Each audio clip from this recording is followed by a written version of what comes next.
هناخد بقى اللحمه كده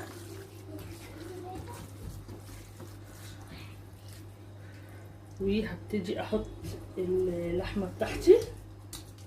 اللحمه طبعا عليها بصل وعليها طماطم وعليها ايه كل حاجه، بس انا في الاول هبقى احط قرن فلفل حراق، بس اعمل للولاد ايه الاول مش حراق. تيجي بقى اقفل كده زي ما انتم شايفين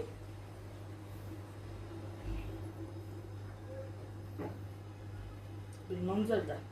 اهم حاجه بقى تقفلي عدل عشان ما يسرش معاكي جوه الصينيه كده.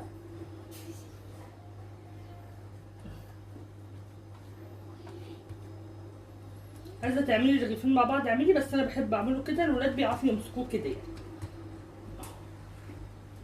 وهحط في الصينيه.